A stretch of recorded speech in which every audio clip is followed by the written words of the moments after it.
Hey guys, it's Michelada G up in the building for today's video, and as you can see from the title, it's gonna be a very hard video. There's gonna be a whole lot more information about this video in the description box. I will be leaving links and I will be leaving information and articles in the description box. So if you're not familiar with the case that I'm gonna be talking about, I also want to give a huge shout out at the beginning of this video. I watched Bailey Sarian and I watched Kendall Ray on YouTube, and I just want to give an immense shout out to them because they've helped me feel not alone in this world with their videos and their cool ideas and their cool things, the careers that they have going on YouTube. I'm so happy for them for being who they are, and it's inspired me to not feel alone in this world. No, this has trigger warning. Missing 43 students from Mexico. I first heard about this case when I was 18 years old. I was a senior in Mariner High School in 2015. It was just a couple of months before I was going to graduate, and I was in this class. What it was called, I want to say it was current events, or I want to say not world history, but I'm not sure. It was this class that I was taking when I was a senior. How I came to find out about this case was we were sitting down taking notes, and all of a sudden there's the Mexican president and his wife, and they were to blame for these students that went missing. They were to blame for this conspiracy theory that was going on. This case happened in September 26, 2014. There are actually these buses of students that were going on their way to an event that they were going to protest, and on the way to the event they were going down this route to pick up more buses with students. And I found out that it was mostly men, male students. It's actually an all-male type of school, so they were male students. The students were enrolled in a university called Ayotzinapa. Okay. So the students were on their way to Mexico City, DF, to protest an event, and they were on their way to go get more students in their buses. And on the way there, they got stopped. And so, not stopped, but the bus just stops and they see that it's police cars. And so they're like, okay, let's get out. What's going on? Police just start shooting at them. They know what they saw. And there's cell phone footage and there's survivors that got away. Police just start shooting at them. And then they just start defending themselves with rocks. They're telling them, why are you shooting at us? We're not armed. We don't have any weapons. What's going on? They're demanding answers. And so police shoot and whatnot. And then they're trying to get away. And then there's patrol cars. They blocked them. There was these buses in the middle, and they were just in the middle of the highway, and they were just blocked. And so the police were shooting at them. And then 4 hours passed by. Of course, human rights organizations and reporters and volunteers and people were starting to show up because they're like, what's going on? We heard all this commotion and whatnot. And, people just find out things. They go out there. This time, it wasn't police shooting at them. Just strange men in these trucks and cars popped up with guns, and they started shooting at the different people. Not the students, students as well, but different other people that I just said. Started shooting at them as well. Another 4 hours passed by. No police, nobody came. And so the ones that were injured that could have been saved, 4 hours passed by each time, and they just bled out. They weren't able to save them. And there was these male students that were part of the journey that was happening now in the massacre. They saw the police, they handcuffed them, and when I say them, the students, they lined them up on their knees, and the police picked out students, and he's like, you go, let's go right now, let's go. And they picked out 43 students. That's exactly what I'm talking about. That's the topic.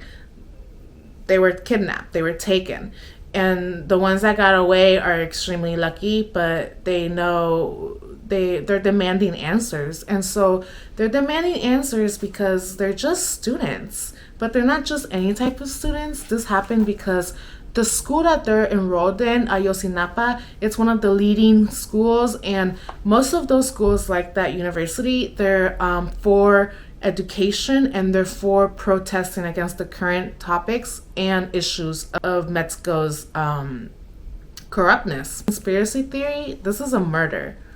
This is not even a murder. This is a massacre. This is corruption. Like police shooting at young men. Why? They're on the way to protest an event. And so what happened is that to qualify to enroll in this type of school, these schools are in rural Mexico. And so you have to be a son of farmers or you have to be a son of poor people.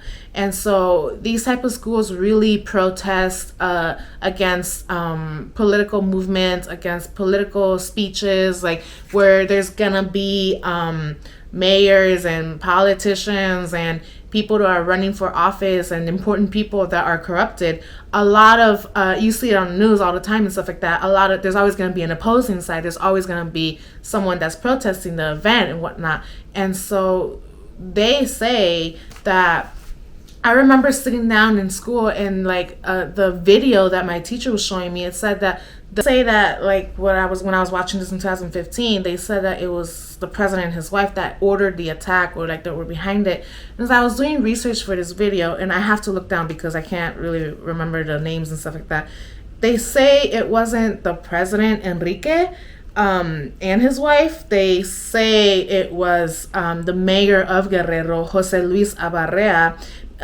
They say he was the one who ordered the attack because on that same day, at the same time that the police were shooting at the students, his wife was hosting an event to boost up her husband, the mayor of Guerrero, because it's different, states and whatnot in Mexico, just like up here in the United States. There's different states, different mayors and stuff.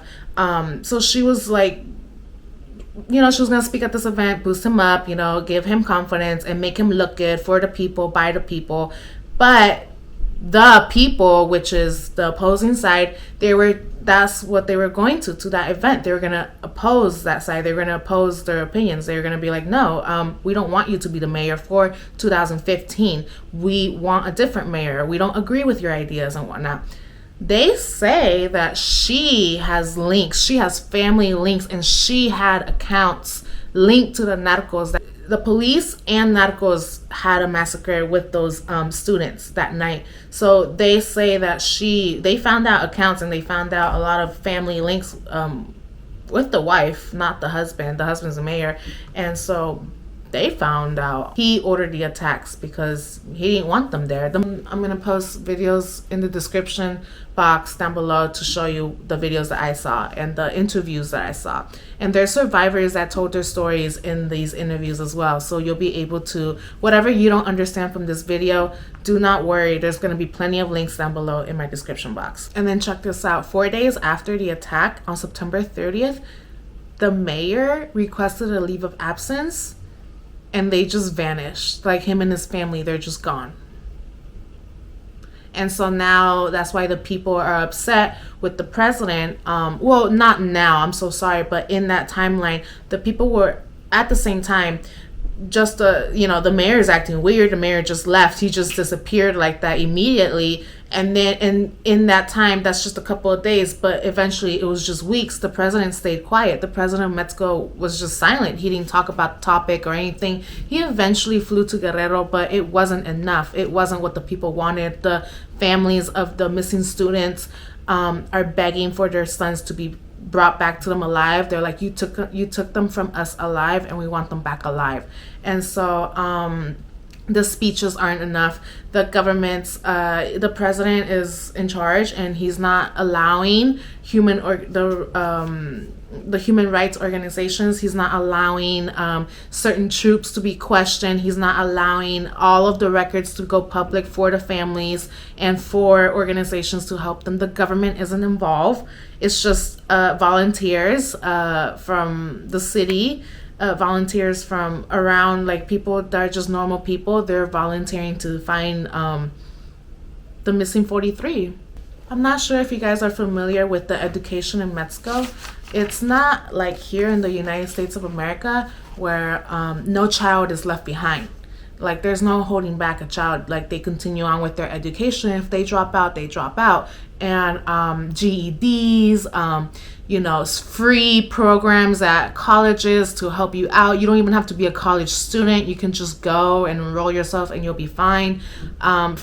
free transportation, free lunches, all that stuff, donations. Like in high school, there were these kids, they were so poor that they got free money to spend, like free store credit. They were so poor that they got free store credit at the Fred Meyer, at like certain stores in my hood, like in my area, where they were able to buy back to school clothes because they got free credit, free store credit, because that's how poor they were. But those are opportunities. I'm all for opportunities. I'm all about opportunities. In Mexico, it's not like that whatsoever. My mom told me that where she's from, she's from the ranch. She's poor. My family's poor. In the farm, there's just a school that's like 1 through 6, grade 1 through like grade 1st and through 6, and then if you want to continue with your education, your parents have to pay up. And my mom was blessed enough that her mom saved up money and worked really hard to send her children off to school. But it costs a lot of money, and you have to pay up uniforms. You have to pay up. The students wear uniforms, they wear shoes, and you have to pay up money. It's not free. It is not cheap either, and it depends on. It really is like that. Even to this day, parents in Mexico still decide which sibling is going to go off to school, or which sibling has better potential to do better in school. So let's keep this sibling for work, and the other sibling can go off and get an education and help be better, help our family become better somehow. Yeah, education in Mexico is actually very hard. It's not free, and it's not cheap. Opportunities are very different in Mexico. They keep finding mass graves. And so, and this has been happening. I thought it just happened in 2014, but as I was learning more about this case, there was an incident this is not an incident. This is a massacre. It happened in 2012 again. There was these students that were protesting, and they were actually protesting, and the police shot at them. Police shot and killed like 2 people, and a lot of them got injured. And like, it's, I don't know, like, I understand different opinions and different like ideas can spark a movement and whatnot, but you don't go around shooting students. Like, it's just crazy. Like, you would think that, like, it's just an idea. You wouldn't, I don't know, I'm being too personal, but yeah. Yeah, they say that there's this one interview with this guy. He got away, and he said that they shot at them. They don't like education is only for a chosen amount of people, and campesinos are campesinos. Campesinos are campesinos.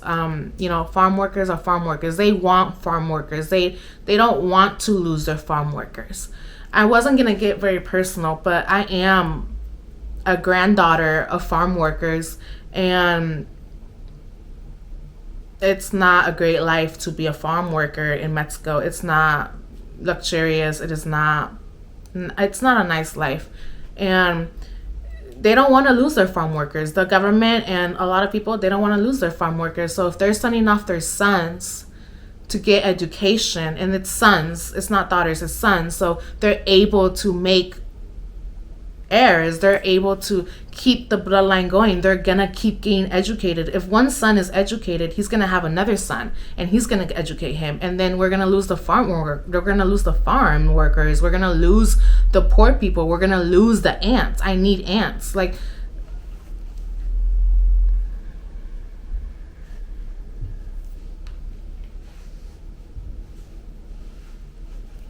yeah. So yeah. Hopefully this doesn't make you, I don't know, how am I supposed to end this video? How am I even supposed to end this video?